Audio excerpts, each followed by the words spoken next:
Hello again.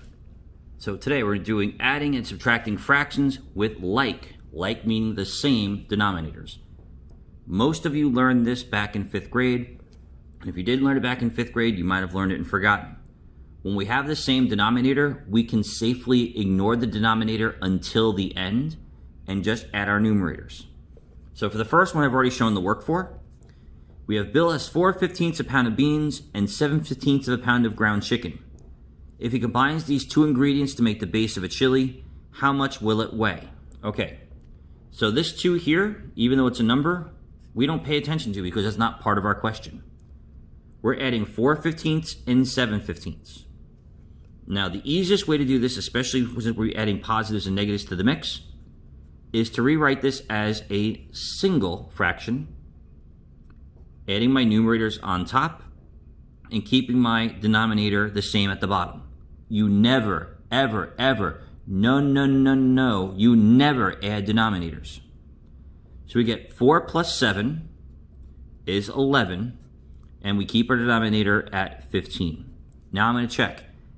Do 11 and 15 share any factors that I can reduce? 11 is a prime number. 15 doesn't have anything to do with 11, so this is going to be my final answer.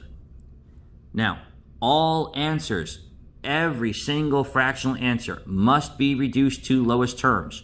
Even if the question doesn't tell you to, reduce it to lowest terms. All right? Now for the next one.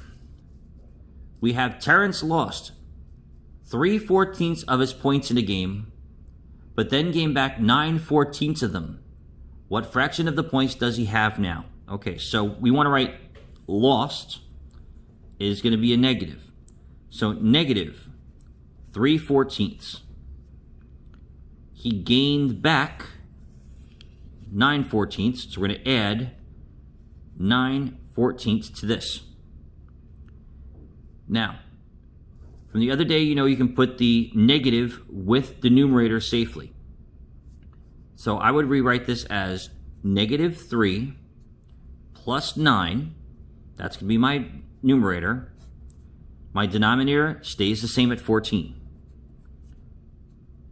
Now, negative 3 plus 9.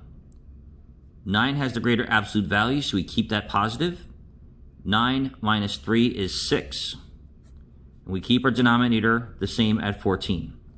Now I can reduce.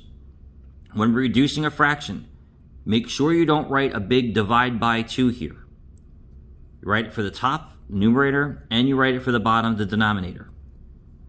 This then gets us 3/7. We can't reduce this any further.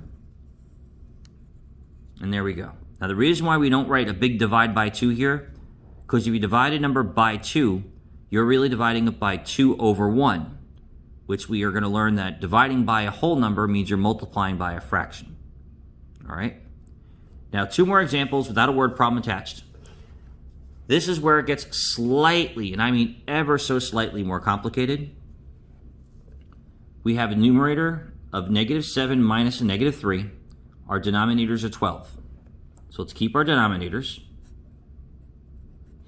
And we're going to copy everything else. Negative 7 minus a negative 3. I'm going to go downwards here. Negative 7 minus a negative 3 becomes negative 7 plus 3. Still over 12. You see here that the 7 has the greater absolute value, so we keep that negative. 7 minus 3 is 4 over 12. Now I look at the 4/12. Both 4 and 12 can be divided by 4. Numerator divided by 4, denominator divided by 4, getting us a negative 1/3. Really, really important mistake that people make, that people forget to do.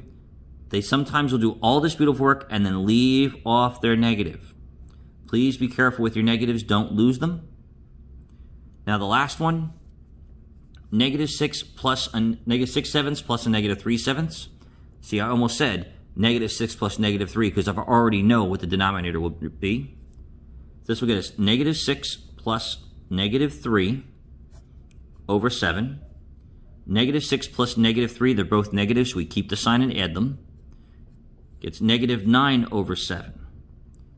Now, this is an improper fraction. My numerator is actually a larger number than my denominator.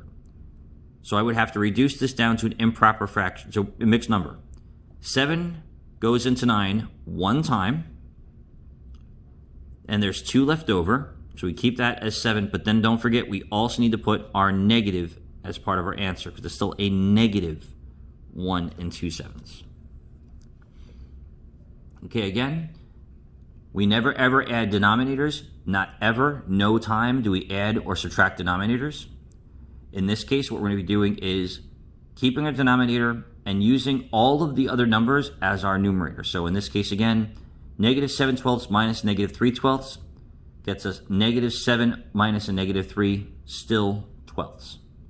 All right, have a great day, and I'll see you in the next class.